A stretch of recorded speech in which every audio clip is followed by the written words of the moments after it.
10월 12일 목요일 리딩 지저스 마가복음 10장부터 12장까지의 말씀입니다. 10장 예수께서 거기에서 떠나 요단강 건너편 유대 지방으로 가셨다. 매번 그렇듯이 무리가 따라왔고 예수께서는 늘 하시던 대로 그들을 가르치셨다. 바리새인들이 예수를 괴롭힐 요량으로 다가와서 물었다. 남자가 아내와 이혼하는 것이 율법에 맞습니까? 예수께서 말씀하셨다. 모세가 뭐라고 명령했느냐? 그들이 대답했다. 모세는 이혼 증서를 써주고 아내와 이혼해도 된다고 허락했습니다. 예수께서 말씀하셨다. 모세는 단지 너희의 사악한 마음을 염려해서 그 명령을 기록한 것이다. 처음 창조 때부터 하나님께서는 남자와 여자를 지어 하나님 함께 있게 하셨다. 그래서 남자는 부모를 떠나 여자와 결혼하여 한 몸이 된다. 더 이상 둘이 아니라 새롭게 연합하여 한 몸을 이루는 것이다. 남자와 여자의 이 유기적인 연합은 하나님께서 창조하신 것이다. 그러니 누구도 그들을 갈라놓아서 그분의 작품을 모독해서는 안 된다. 집에 돌아와서 제자들이 다시 그 이야기를 꺼냈다. 예수께서 그들에게 단도직입적으로 말씀하셨다. 다른 여자와 결혼하려고 자기 아내와 이혼하는 남자는 아내에게 간음하는 것이다. 또한 다른 남자와 결혼하려고 자기 남편과 이혼하는 여자도 남편에게 간음하는 것이다. 사람들이 예수께서 만져주시기를 바라며 그분께 아이들을 데려왔다. 하지만 제자들이 그들을 쫓아냈다. 예수께서 노하시며 제자들에게 말씀하셨다. 이 아이들을 쫓아내지 마라. 절대로 아이들과 나 사이에 끼어서 방해하지 마라. 천국의 삶에는 이 아들이 중심에 있다. 명심하여라. 너희가 하나님 나라를 아이처럼 단순하게 받아들이지 않으면 절대로 그 나라에 들어갈 수 없다. 그러고 나서 예수께서 아이들을 품에 안으시고 손을 얹어 축복하셨다. 예수께서 길을 나서는데 한 사람이 달려와서 정중하게 그분을 맞으며 물었다. 선하신 선생님, 제가 무엇을 해야 영원한 생명을 얻겠습니까? 예수께서 말씀하셨다. 어째서 나를 선하다고 하느냐? 오직 하나님 한 분 외에는 선하신 분이 없다. 계명에 살인하지 마라, 간음하지 마라, 도둑질하지 마라, 거짓말하지 마라, 속이지 마라, 네 부모를 공경하라 하지 않았더냐? 그가 말했다. 선생님, 그 계명들은 제가 어려서부터 다 지켰습니다. 예수께서 그의 눈을 주목하여 보시더니 그를 사랑스럽게 여기셨다. 예수께서 말씀하셨다. 하나 남은 것이 있다. 가서 네가 가진 것을 다 팔아서 가난한 사람들에게 주어라. 그러면 네 모든 부가 하늘에 쌓아두는 부가 될 것이다. 그런 다음에 와서 나를 따르라. 그 사람의 얼굴이 어두워졌다. 그가 전혀 예상치 못했던 말이어서 그는 무거운 마음으로 예수를 떠나갔다. 그는 많은 것을 움켜쥐고 있었고 그것을 놓을 마음이 없었다. 예수께서 제자들을 보며 말씀하셨다.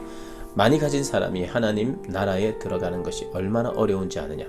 제자들은 들으면서도 그 말이 믿어지지 않았다. 예수께서 계속해서 말씀하셨다. 얼마나 어려운지 너희는 상상도 못할 것이다. 내가 말하는데 부자가 하나님 나라에 들어가는 것보다 낙타가 바늘귀로 지나가는 것이 더 쉽다. 그 말에 제자들이 크게 당황했다. 그러면 어느 누가 가망이 있겠습니까? 그들이 물었다. 예수께서 잘라 말씀하셨다. 너희 힘으로 해낼 수 있다고 생각하면 전혀 가망이 없다. 그러나 하나님께 맡기면 얼마든지 가능한 일이다. 베드로가 다른 시각에서 이야기를 꺼냈다. 우리는 모든 것을 버리고 주님을 따랐습니다. 예수께서 말씀하셨다. 내 말을 명심하여라. 나와 메시지 때문에 집과 형제, 자매와 부모와 자식과 땅과 그 모든 것을 희생하고서 손해볼 사람은 아무도 없다. 그들은 그 모두를 받되 여러 배로 돌려 받을 것이다. 다만 어려움도 함께 받을 것이다. 영원한 생명도 덤으로 받을 것이다. 다시 한번 말한다. 이것은 위대한 반전이다. 먼저이었으나 나중되고 나중이었으나 먼저 될 사람이 많을 것이다. 다시 그들은 예루살렘으로 향했다. 예수께서 앞장서 계셨고 제자들은 적잖이 당황스럽고 두려운 마음으로 그분을 따르고 있었다. 예수께서 12 제자를 데려다가 이후에 있을 일을 되풀이해서 말씀하셨다. 내 말을 잘 들어라. 우리는 지금 예루살렘으로 올라가는 길이다. 그곳에 가면 인자는 종교 지도자와 학자들에게 넘겨질 것이다. 그들은 인자에게 사형을 선고할 것이다. 그리고 인자를 로마 사람들에게 넘겨주어 조롱하고 침뱉고 고문하고 죽일 것이다. 그러나 사흘 후에 인자는 다시 살아날 것이다. 세베대의 2 아들인 야고보와 요한이 예수께 다가왔다. 선생님, 우리에게 꼭 해주셨으면 하는 일이 있습니다. 무엇이냐? 내가 할 만한 일인지 보자.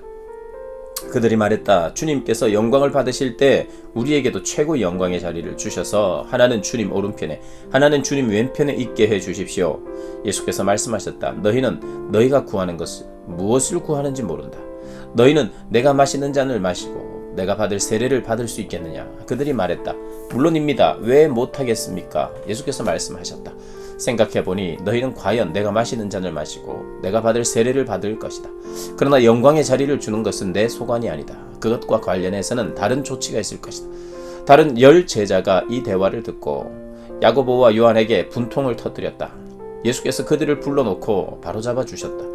하나님을 모르는 통치자들이 얼마나 위세를 부리는지, 사람들이 작은 권력이라도 얻으면 거기에 얼마나 빨리 취하는지 너희는 보았다. 너희는 그래서는 안 된다. 누구든지 크고자 하면 섬기는 사람이 되어야 한다. 너희 가운데 누구든지 첫째가 되고자 하면 먼저 종이 되어야 한다. 인자가 한 일이 바로 그것이다. 인자는 섬김을 받으러 온 것이 아니라 섬기러 왔다. 포로로 사로잡힌 많은 사람들을 살리기 위해 자기 목숨을 내어주려고 왔다. 그들은 여리고에서 얼마 동안 머물렀다. 제자들과 사람들의 행렬이 뒤따르고 예수께서 그곳을 떠나시려는데 디메오의 아들인 바디베오나는 눈먼 거지가 길가에 앉아 있었다.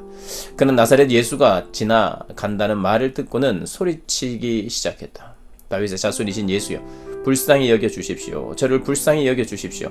많은 사람들이 그를 조용히 시키려고 했으나 그는 더 크게 소리쳤다. 다윗의 자손이 불쌍히 여겨 주십시오. 저를 불쌍히 여겨 주십시오. 예수께서 가던 길을 멈추셨다. 그를 불러오너라. 그들이 그를 불렀다. 오늘 운이 좋은 줄 알아라. 일어나가라. 예수께서 너를 부르신다. 그는 겉옷을 버려두고 즉시 일어나서 예수께 갔다. 예수께서 말씀하셨다. 내가 어떻게 해주면 좋겠느냐. 눈먼 사내가 말했다. 랍비님, 보기 원합니다. 가거라. 예수께서 말씀하셨다. 네 믿음이 너를 구원했고 낫게 했다. 바로 그 순간에 그는 시력을 되찾았고 그 길로 예수를 따랐다. 11장 일행이 예루살렘 가까이 와서 올리브산 벳바게와 베다니에 이르렀을 때 예수께서 두 제자를 보내시며 지시하셨다. 맞은편 마을로 가거라. 들어가서 보면 아직 아무도 타보지 않은 나귀 새끼가 줄에 매어 있을 것이다. 줄을 풀어서 끌어오너라. 왜 그러시오? 하고 누가 묻거든 주님께서 필요로 하십니다. 곧 돌려 보내겠습니다. 하고 말하여라. 그들은 가서 길 모퉁이 문간에 매어 있는 나귀를 보고는 묶고 놓은 줄을 풀었다. 거기 서 있던 사람들 중 몇 사람이 말했다. 그 나귀 새끼의 줄은 왜 푸는 것이오? 제자들이 예수께서 지시하신 대로 대답하자 그들은 간섭하지 않았다. 제자들이 나귀 새끼를 예수께로 끌고 와서 그 위에 겉옷을 펴자 예수께서 올라타셨다. 사람들이 예수를 열렬히 환영했다. 길 위에 자기 겉옷을 펴는 사람도 있었고 들에서 베어온 풀을 까는 사람도 있었다. 그들은 앞에서 걷고 뒤에서 따르며 소리쳤다. 호산나, 복되다 하나님의 이름으로 오시는 이여, 복되다 장차 올 우리 조상 다윗의 나라여, 하늘 가장 높은 곳에서 호산나. 예수께서 예루살렘에 이르러 곧 성전에 들어가셨다. 예수께서는 성전을 둘러보시며 모든 것을 마음에 두셨다. 그러나 이미 시간이 늦어 12제자와 함께 베다니로 돌아가셨다. 이튿날 그들이 베다니를 나설 때에 예수께서 배가 고프셨다. 그분은 저만치 떨어진 곳에 있는 잎이 무성한 무화과 나무 한 그루를 보셨다. 예수께서 혹시 아침 끼니가 될 만한 것이 있을까 하여 다가가셨지만 무화과 잎사귀 밖에 없었다. 아직 무화과철이 아니었다. 예수께서 나무에게 말씀하셨다. 다시는 아무도 내게서 열매를 먹지 못할 것이다. 제자들도 그 말을 들었다. 그들이 예루살렘에 도착했다.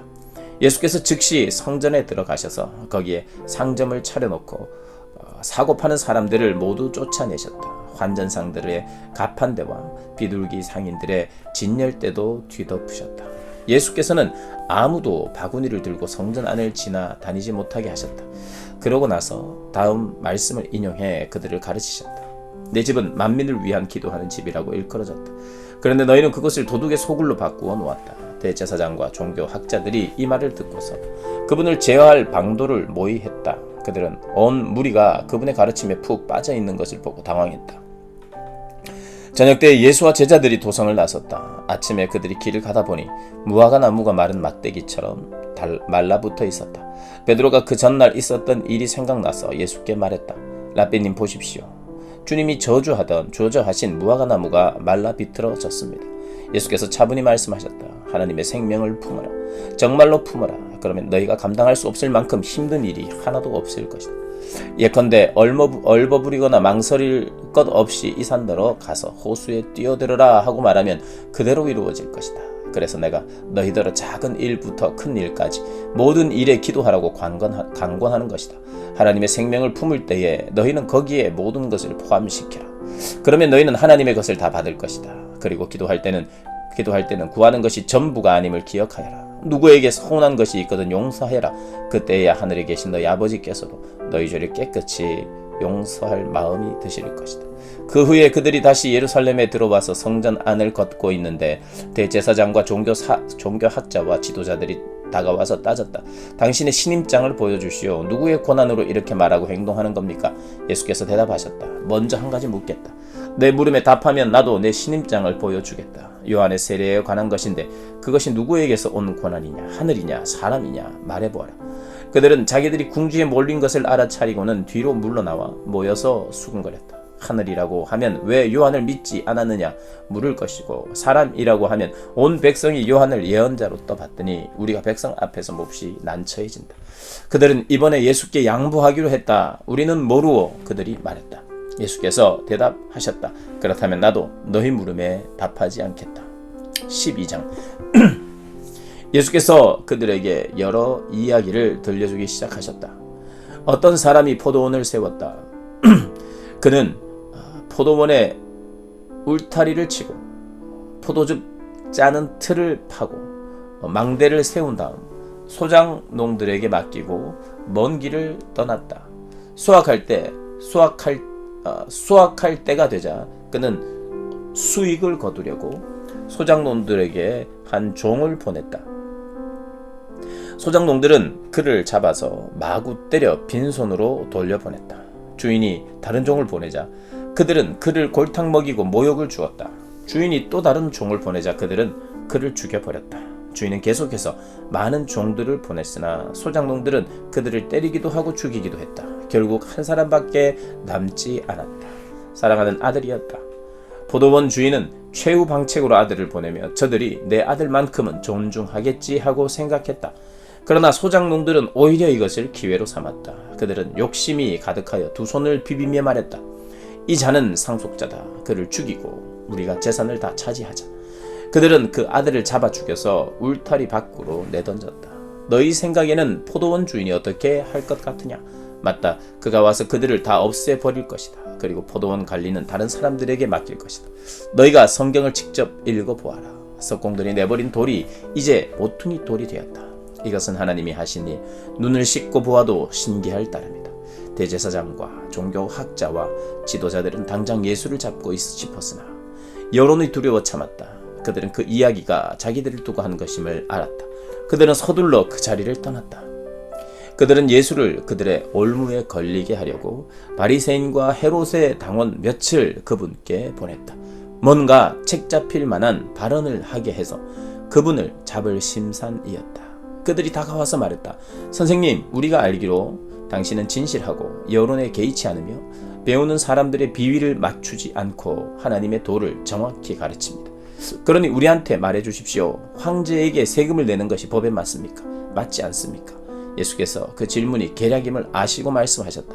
왜 나를 속이려 드느냐? 동전을 가져다가 내게 보여라. 그들이 예수께 동전을 건넸다. 여기 새겨진 얼굴이 누구 얼굴이냐? 그리고 이 위에 있는 것이 누구의 이름이냐? 그들이 말했다. 황제입니다. 예수께서 말씀하셨다. 황제의 것은 황제에게 주고 하나님의 것은 하나님께 드려라. 그들은 말문이 막혀 입이 떡 벌어졌다. 부활의 가능성을 일절 부인하는 사두개파 사람 몇이 예수께 다가와서 물었다. 선생님, 모세는 기록하기를 남자가 자식 없이 아내를 두고 죽으면 그 동생이 형수와 결혼해서 자식을 낳아줄 의무가 있다고 했습니다. 한 번은 7 형제가 있었습니다. 마지가 결혼했는데 자식 없이 죽었습니다. 둘째가 형수와 결혼했으나 역시 자식 없이 죽었습니다. 셋째도 그러했습니다. 7 형제가 다 차례대로 그렇게 했으나 자식이 없었습니다. 마지막에는 여자도 죽었습니다. 7 형제가 모두 그 여자의 남편이었습니다. 그들이 부활할 때 다시 살아나면 그 여자는 누구의 아내가 됩니까? 예수께서 말씀하셨다. 너희는 크게 잘못 생각하고 있다. 첫째로 너희는 성경을 모른다. 둘째로 너희는 하나님께서 일하시는 방식을 모른다. 죽은 사람이 살아난 뒤에는 결혼할 일이 없다. 그때 사람들은 천사들처럼 되어서 하나님과 최고의 기쁨과 친밀감을 나눌 것이다. 그리고 죽은 사람이 다시 살아나는지에 대해서는 너희는 성경도 읽지 않느냐. 하나님께서 떨기나무에서 모세에게 나는 아브라함의 하나님, 이삭의 하나님, 야곱의 하나님이시다라고 말씀하셨다. 이었다 라고 말씀하지 않으셨다. 살아계신 하나님은 죽은 자의 하나님이 아니라 산자의 하나님이시다. 너희가 몰라도 한참 모르고 있다. 종교학자 한 사람이 다가왔다. 그는 질문과 대답이 열띠게 오가는 것을 듣고 또 예수께서 예리하게 답하시는 것을 보고 이렇게 질문했다.